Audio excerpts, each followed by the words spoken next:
Muppet Classic Theater. That clap wasn't very good. Oh, it's already all pulled up here. Thanks, past tense me. Hey guys, welcome back to my channel where I cover nostalgic, obscure, or otherwise strange content. Today we are going back to the world of Jim Henson. Can you see him down here? We're talking about a Muppets production that does not get nearly any recognition at all. I've never actually met anybody who has seen it before outside of my family. I know you guys out there have, surely some of you have seen it. But the VHS in question is Muppet Classic Theater. This was my favorite VHS growing up. I loved this VHS. This is another one of those things that like Disney Plus hasn't even added to the Muppets collection. So like, get on that, Disney. Or wait, no, don't, because it's on YouTube right now. You can watch it for free. Like, don't add it, you know. Fuck capitalism and all that stuff. But yeah, we're just gonna watch it and see if it's as fun as I remember it. The premise is very simple. The Muppets are putting on a stage play that is a collection of 6 classic fairy tales. So, you know, Jim Henson and fairy tales, what's not to love about that? Oh, I feel very fancy tonight. I feel like I'm cosplaying as a Lady Loki variant.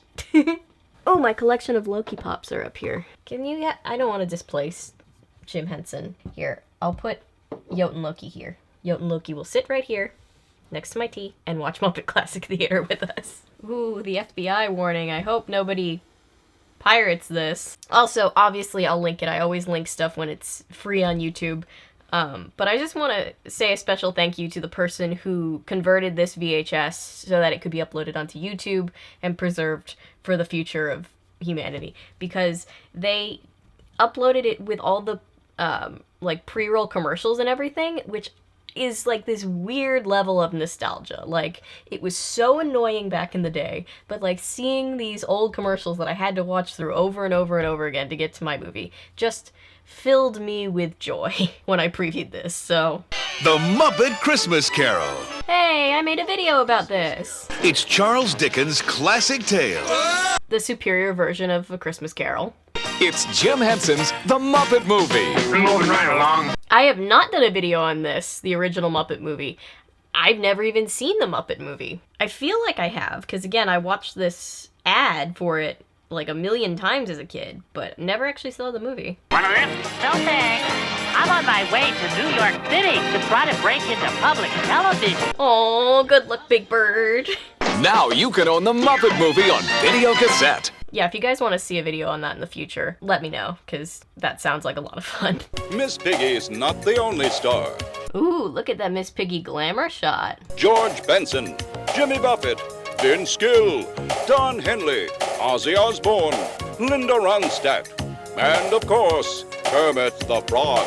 Oh my god, who's getting nostalgia from this? All of your favorite recording artists and all of your favorite Muppets have joined together. This is fantastic. The most undeniable, uncontrollable, unforgettable. This came out in 1994, can you tell? Kermit Unpigged, coming to stores everywhere this fall. Mark your calendars, it's coming this fall, guys. And now, our feature presentation. Hell yeah. Hello! Hi. I watched this so much as a little kid, you have no idea. I am Gonzo the Great. And I am Rizzo the Rat. So Gonzo and Rizzo are our hosts for the night. Gonzo is in his snazzy suit. I love Gonzo and Rizzo, they're my favorite Muppets. These are old stories everybody knows and loves. I don't know, seems like a scam. I mean, you buy a new tape and you get old stories everybody's already heard. Rizzo, the champion of the consumerist. Look at the dapper little penguin orchestra. Okay, so we go right into our first act. It is the story of the 3 little pigs. Once upon a time, in a lovely little cottage, there lived Andy Pig and Randy Pig and their sister, Sandy Pig. Andy, Randy, and Sandy. The 3 little pigs lived with their father, Papa Pig. Oh, Papa Pig doesn't get a name. Now today's the day you boys go out in the world and build homes of your own. All by ourselves? Out among the woods? It just struck me, you know how like you have memories and you like quote things and you've been doing it for so long you kind of forget what the quote is actually from? I have thought to myself, out among the wolves, all by ourselves. Like, when I've, like, gone out, like, jogging by myself, or, like, gone somewhere by myself. Our whole family quotes this movie to this day, and I will interject with our favorite quotes. What about our sister Sandy? Yes, she is just a girl. Ugh. That's true. So you two boys must take care of her. God. It screams infeminism. That's Sandy, the third little pig. You call that a little pig? I heard that, Buster. Yeah, watch it, jackass. These are Moi's plans for a state-of-the-art brick house. Oh, damn. She's not playing around. Well, isn't that cute? It's a picture of a house. Where are my ladies at that don't get appreciated in a business environment? Hell yeah. So you know how the story goes. The one idiot builds his house out of straw, the other idiot builds his house out of sticks, and the smart sibling, in this case played by Miss Piggy, just builds a McMansion. Damn, look at this thing. It's lovely. Your house of straw over there, and this house of sticks. Oh, they will not keep you safe. So she's like, hey, dumbasses, maybe don't build your house so flimsy. And they're like, nah, we're good. We have nothing to fear. No, for we are strong, smart boys who can take care of ourselves. You know how the story goes. Come on! Oh, far down. I cannot believe those are Moi's brothers. No one uses the word moi quite like Miss Piggy. Oh, how quaint. A house of straw. I love the wolf. He's not a very popular Muppet. He doesn't make many appearances that I can, well, none that I can think of right now. I'm sure he's been in other things, but I love the wolf. Then I'll yowl, and I'll howl, and I'll soil your towel. Ew. No, that's not right. Mm-mm. Oh, yeah. The book says Wolf Handbook by a wolf. So he blows down the house. The little brother goes running, and he runs right around the wolf. So I guess the wolf isn't homicidal in this version. He just wants to destroy some property. Let me come in. Not by the hair on our chinny chin chins. Never fully understood that expression. What does that mean? What does facial hair have to do with this situation? Better start running. So now they have to go and beg for forgiveness from Sandy so that they don't get eaten. Whoa! A brick house! Jesus, throw that on the pile of jokes I did not fully understand as a 6-year-old.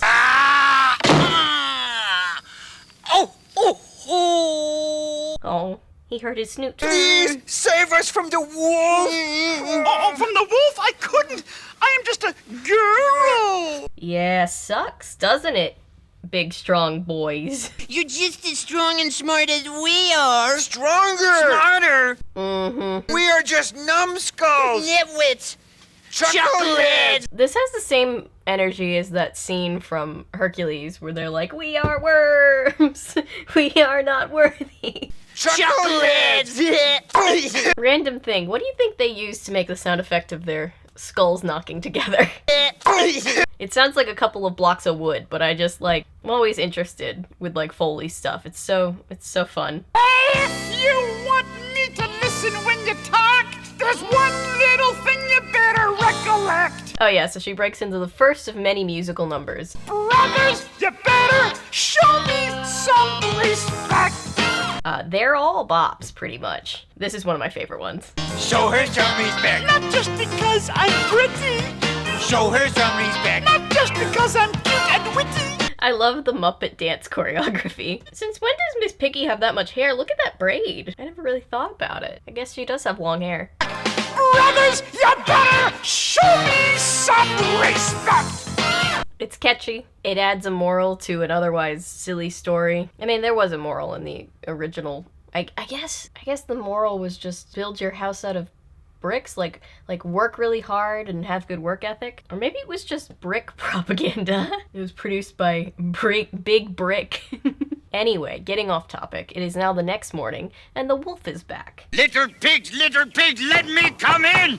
The wolf might be my first favorite villain of all time, now that I think about it. Loki? Darth Vader? Nah. The wolf from Muppet Classic Theater. That's a fun bad guy. You're supposed to say, not by the hair of my chinny chin chin! Are you suggesting that I have facial hair? See, it doesn't make any sense.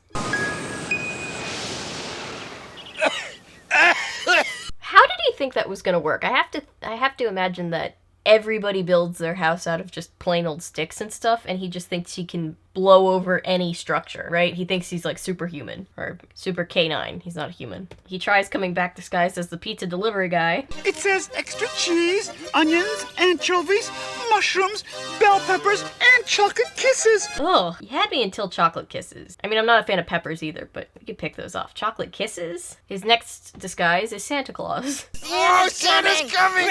Yeah, hooray! Christmas is in December.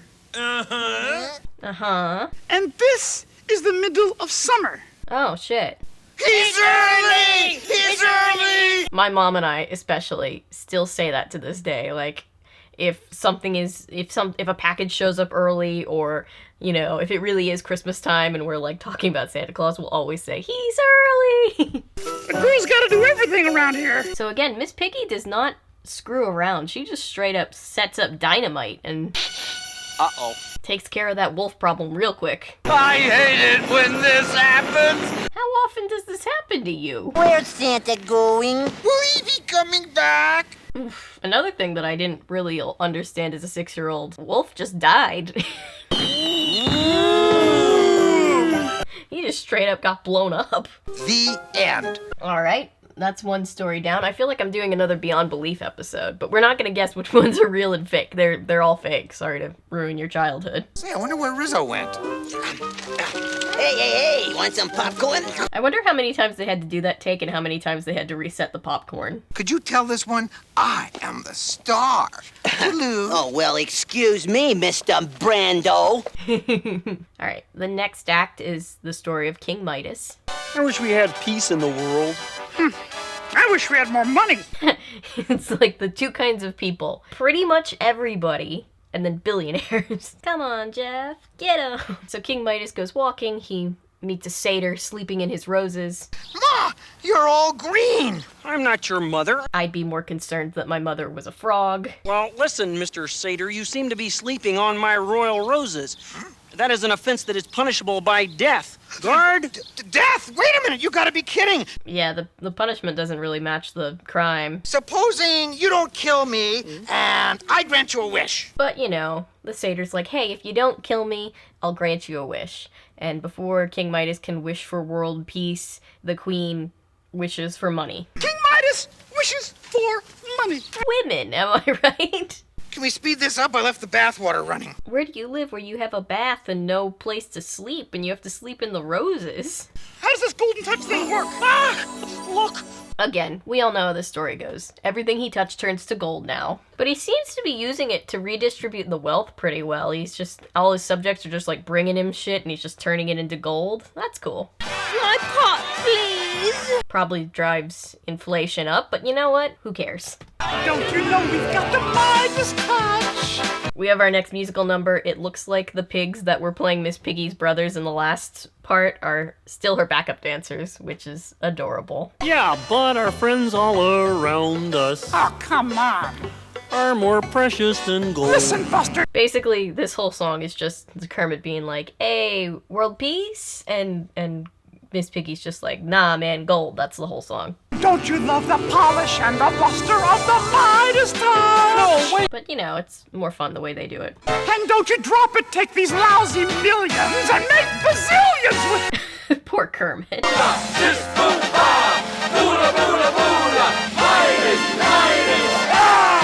Oh god, I just unlocked a memory of running around my house just chanting, Midas, Midas, touch, over and over again. My poor parents. My Bessie wants to be a real golden cow. You're gonna kill your cow? I do not do cows.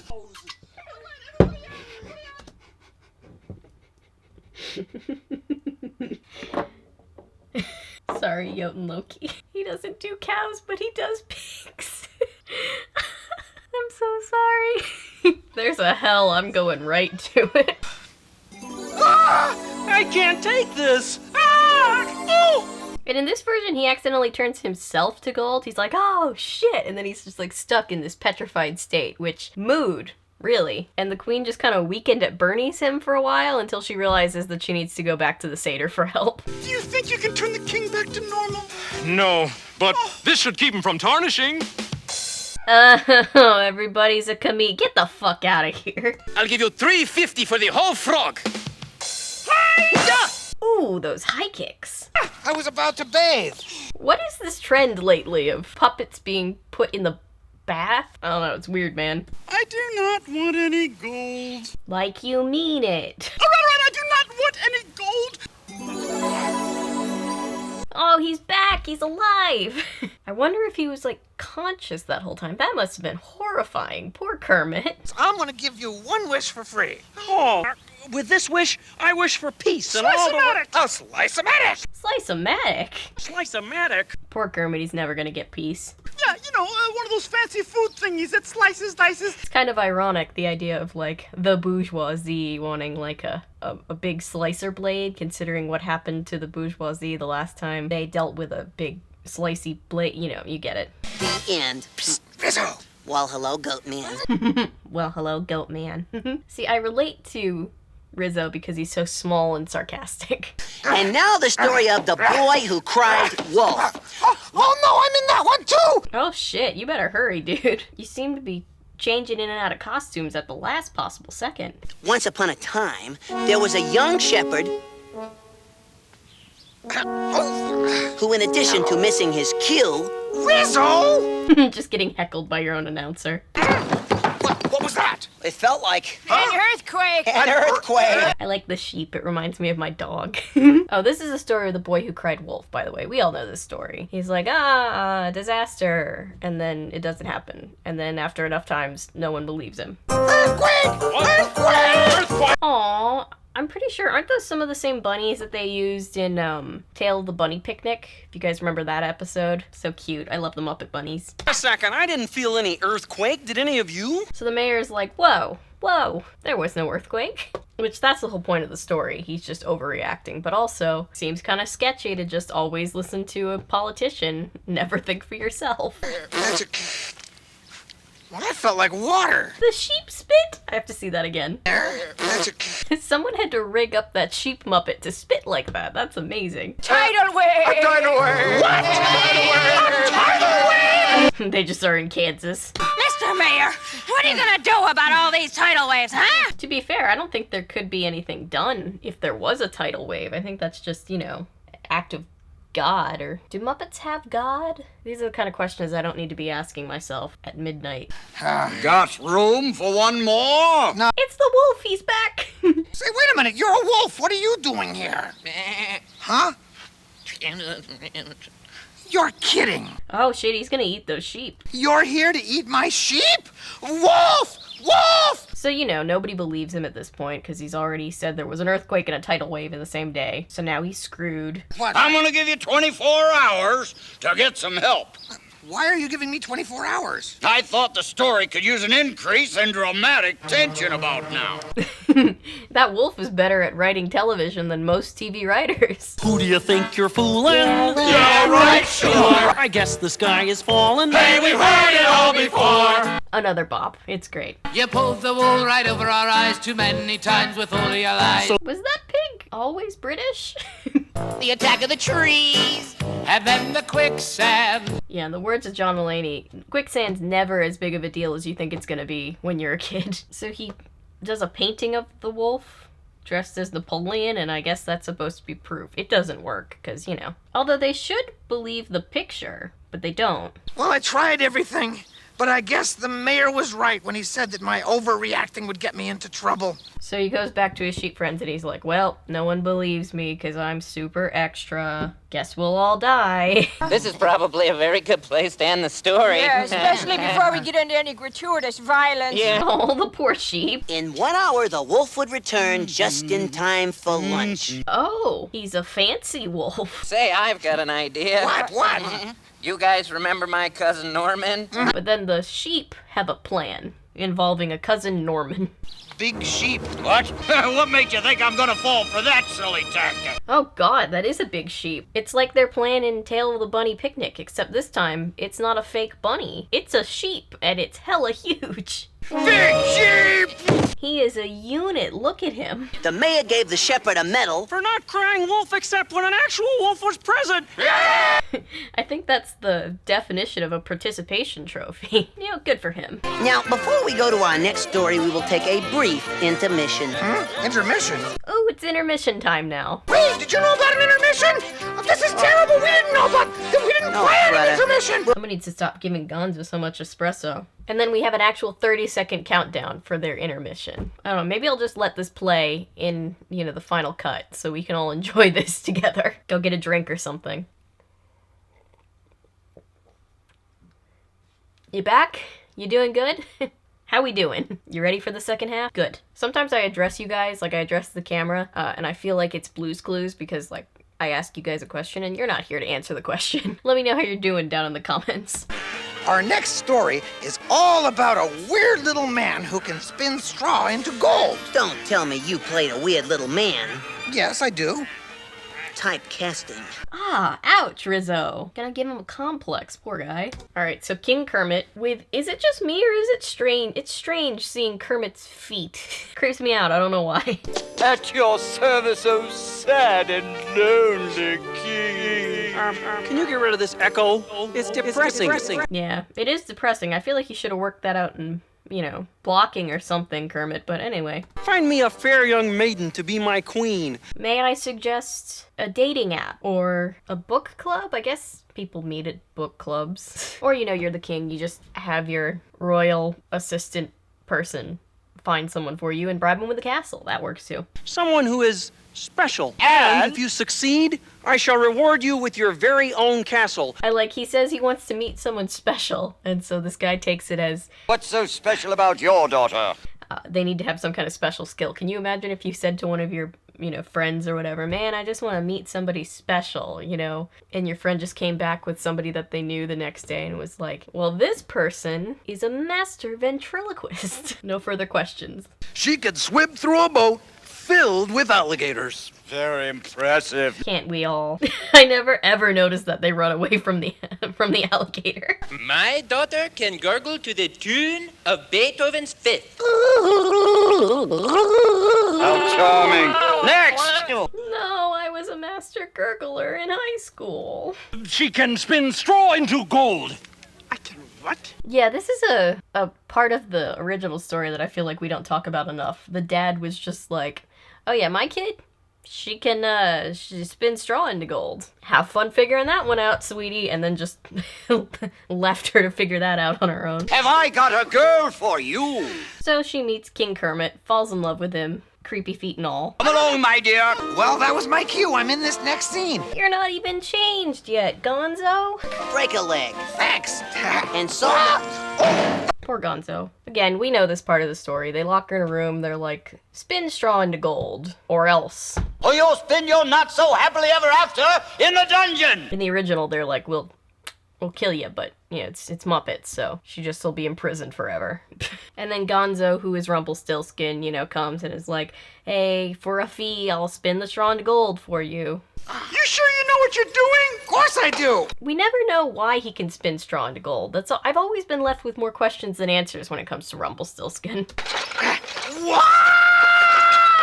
But he gets the job done. And so the weird little man spun straw into gold all through the night. Stop calling him weird. How do I know this isn't some sort of trick? It was the rules that you put down, sir. They have her do it again. This time Rumpelstiltskin wants her baby, her future baby. You give the child to me. Okay. Wait a second. Are you out of your mind? I would never. Again, what does Rumpelstiltskin want to do with a baby? I've got questions, dude. I've never been a huge fan of this story. Except for Rumpelstiltskin in Once Upon a Time. Robert Carlyle's Rumpelstiltskin, that's a tongue twister. Fantastic, though. He did a fantastic job. Another room full of gold or the dungeon? Alas, I have no choice. Capitalizing on somebody else's misery. The American way. But he spins a straw into gold. She marries Prince Kermit. Until one glorious day when Queen Piggy had a child. She has a baby now. Do I want to know what a half frog, half pig baby looks like. It feels like something that would happen on Full Metal Alchemist. I don't know, man. Well, in Muppet Christmas Carol, some of their kids are frogs and some of their kids are pigs, but, you know. So, you know, just like the classic story. Oh, no, you stay away from my baby! We have a bargain! Oh, no. If you can guess my name. Whoa! She comes clean to everybody. She's got 24 hours to guess his name so that she can keep her baby. It's very draconian. I think I'm using that word correctly. Very scary. Gotta get that name, gotta get that name, gotta get that name, gotta get that name, gotta get it. And then we get this musical number, which, We got to get that name, we got to get that name. The lyrics are very easy to pick up on. I imagine in my brain that they had written all the other musical numbers and then they were like running out of time and they had to write this one. And it was like 3 o'clock in the morning and they were just like, gotta get that name. We're like, yeah, just use the same lyrics like 1,000 times. It's fine. Parents won't be driven crazy by this at all. Gotta get that name, gotta get that name, gotta get that name, gotta get that name, gotta get that name, gotta get that name, gotta get that name, gotta get that name, gotta get it. We got to get that name. I can't be sure, but I think they've got to get that name. And in all the different versions of Rumpelstiltskin, she kind of learns his name in slightly different ways, but this way might be my favorite. Did you say you went to summer camp? Yep. A good mother always sews her kids' names inside their clothes before sending them off to camp. She finds out that he went to summer camp and banks on the fact that he's still wearing the clothes that his mother put his name in so that he could go to summer camp. Take that, Mr.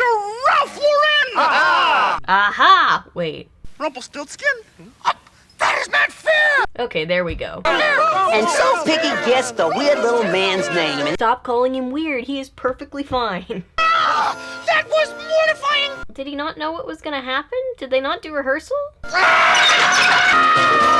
Alright, so now that Gonzo has given himself a concussion, we now move on to the Emperor's new clothes. Rizzo plays the snake oil salesman. have we ever met before? Well, sure, you're dating my sister. That's not what we talked about, you saying. Oh, I said, sir, have we ever met before? No, stranger, you are a total stranger. Believable. Oh, yes, I'm lame and I'm in great pain. Yes. Same. Honestly. Rizzo's curative elixir cured my baldness. See? Sir? I have this thick, wavy brown hair. I mean, I like rats, but this is weird, man. That's a rat. A what? Uh-oh. Somebody arrest that rat! So Rizzo and his accomplices get arrested by this character who has always reminded me of Elizabeth Swan's dad from the Pirates of the Caribbean movies. Hey, where are you taking me? Emperor Fuzzy. And Fozzie Bear plays the dumb king. Or emperor. The royal slippers, sire. I can't get over the bunnies. They're just too cute. What do you guys think, huh? Oh, yes! So Emperor Fozzie is a textbook example of why you don't want to have a bunch of yes men around. His friends tell him what he wants to hear all the time, and it doesn't go well for him. It makes me so happy. I just want to go pop, pop, pop, pop, pop. I also would run around the house and go pop, pop, pop, pop, pop all the time. Your Majesty, we have a scallywag in our midst. That's Mr. Scallywag to you. Those are lovely slippers, and wearing them on your ears is very, very smart. Oh, thank you. Too bad the rest of your wardrobe is so shabby. So Rizzo sees an opportunity to scam the Emperor. He tells him that he can make him some clothes. I happen to be the finest tailor in all the land. For a very hefty price. Okay. You go find the gold and meet me in the royal dressing room for a fitting. Yeah, they don't intend to make him any clothes. They intend to just take all the gold and scram. I don't know. They have like a loom. Could they not have just made him something for the trouble, just to make the whole thing more convincing? I don't know. This is special fabric that can only be seen by elegant people such as yourself. Yeah, so they're like, aha, this is not nothing. It just can only be seen by fancy people. And then no one wants to admit, including the Emperor, that they can't see anything. You have gone from bad to worsted. We get another song. I don't have much to say about this except for the fact that I like how his emperor hat, his crown bops around when he's dancing. Oh, how we fooled those fools! Shh, not so loud. They're gonna hear you. So they're in the process of running away with all the gold when the Emperor finds them. So they're like, oh yeah, your clothes? Yeah, we got them right here. My new clothes already? Because your new clothes are ready, exactly. So he insists that they come to see him wear his new clothes for the first time. I don't remember this part. Wonder how they're gonna deal with naked Fozzie Bear. Oh. Well, he got his boxers on. Not quite as disturbing as I thought it was gonna be. Gosh, the Emperor isn't wearing any clothes. And then Robin burst the bubble because he's a smarty pants who is actually wearing pants. Naked! Oh, cover me!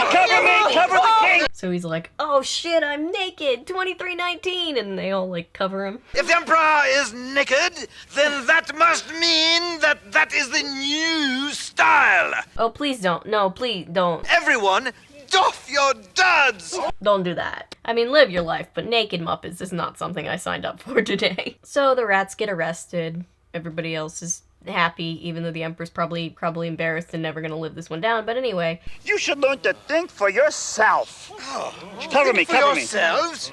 What a novel idea. Oh, I'm so glad he thought of it. Happy ending. The Emperor and his kingdom learned that it is best when you think for yourself and follow your own fashion. Daily reminder to wear whatever you want. Don't let anybody tell you not to. Classic. I'm back. Oh, nice work. And now we're at the final story. Can you believe it? This is a personal favorite of mine, and I will show you why. The Elves and the Shoemaker. Hey, a story about Elvis? Elvis! Elvis is the king of rock and roll. Elves are sprite-like creatures with magical powers. Fun fact, you can look this up. It sounds like something I made up, but it's 100% true. My name, Avery, in multiple languages, Gaelic, French, a bunch of others, it means leader of the elves, or some variant of that. And because of this, a common username that I've used on several an online gaming platform all growing up was Queen of Elves, because that's my name. I'm the Queen of the Elves. Anyway, off topic. Back to the movie. Once upon a time in a land called... Memphis. Yeah, okay. So the Elves and the Shoemaker. These shoemakers are not doing very good business, and the banker is being an asshole about it. I demand half my money by tomorrow, or I'll toss you out in the street. By the way, you make really ugly shoes. Poor guys, all their shoes are ugly. Why, these are the most beautiful shoes I've ever seen. Dear nephew, you are both kind and nearsighted. I want to use that. The next time I'm having a bad hair day and somebody tells me I look cute anyway, that might be the go-to. We can wish for a miracle. Oh, but miracles just don't happen in the real world. But this is a fairy tale. True, very true. So because Robin is so smart and knows that he's in a fairy tale, he's like, I'm gonna ask for a miracle. I'll write to Santa, then if the Easter Bunny isn't on vacation... No, God, not Santa and the Ice Cream Bunny. Don't put those two in the same room together ever again. Ever. Ever. What was that? That was the sound of a miracle. So that night, his miracle shows up. That was the sound of... Elvis! Oh. They're elves dressed like Elvis. I love this part. All right, fellas. Let's take care of business. This is easily one of my favorite Muppet bits in all of Muppet history. 1, 2, 3. Well, are you feeling unappealing? 'Cause your feet won't work. When they play a bop and boogie, does your body start to jerk? They sing Elvis-style rockabilly. I know back when I did my Mom's Got a Date with a Vampire video, some people thought I was not fair to rockabilly music, but come on. We got a special kind of level that'll plant a little rhythm in your shoes. That's amazing. So listen to the news. Yeah, no more bad shoe blues. And they make what else? Got your blue suede shoes. A bunch of blue suede shoes. That must have been so much fun to do. Filming that whole scene. That must have been so much fun to film. So they bebop their way out, and then the next morning, there's like a gajillion people who want to buy the blue suede shoes. Apparently, the Elvis Elves also have a killer marketing team. And when the last customers had left... Oh no, Rizzo!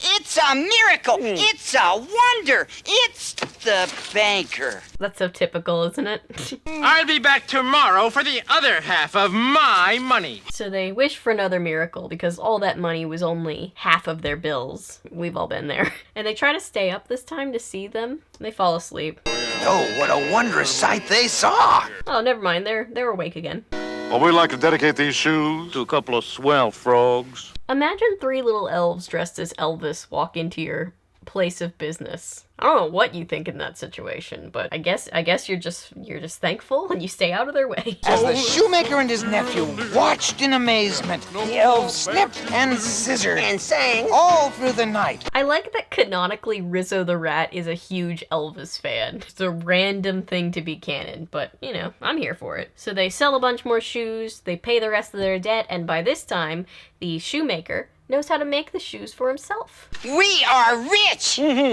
I'll take that. We are poor. No, we're not, dear nephew. So, they will now be doing hella business. Good for them. And now I know how to make shoes that are not really ugly. Yeah! I hope they start an Etsy shop. I think the time has come to thank them for their kindness. But what can we give them? Excuse me, but why don't you, So I don't think Rizzo's supposed to do this, but he, just kind of busts in to tell them exactly what to give the elves as a thank you present. Because they should get something for all their work. White sequin jumpsuits. Mercy! Mercy! They get them sequined Elvis jumpsuits. So the shoemaker and his nephew have a good business going. And today they are huge stars who played a big room at the palace. 2 shows daily, no cover, no minimum. And the elves have a residency in Las Vegas. Happiest ending of all. You might even say the elves left shoe business for show business. I like that Kermit hated that joke so much that he gave his patented, scrunchy Kermit face. Well, friends, that's all for now. Until next time, so long! Bye-bye! Bye! Now you got a new prescription, makes you boogie all day. Isn't that an upbeat way to end the special? I don't know. I don't know if anybody else is going to care about this, but this is a huge bit of nostalgia for me. I was telling my brother that I was going to film this video, and we were talking about how it was both of our favorite VHS tape. It was one of the few things we agreed on as small children. It was great. We watched it every day, and it doesn't get any recognition, so hopefully now it will. But I have been talking about this little-known Muppet movie for over an hour, so I'm going to wrap it up here. Thank you for being here. Thank you for watching, liking, commenting, subscribing, sharing. Everything you do to support this channel means the world to me. If you're new here and you're a fan of nonsense, maybe consider sticking around because I post nonsense all the time. And remember, my name is Avery. I'm a YouTuber if you say so, because thanks to you guys, this is technically a YouTube channel. Bye!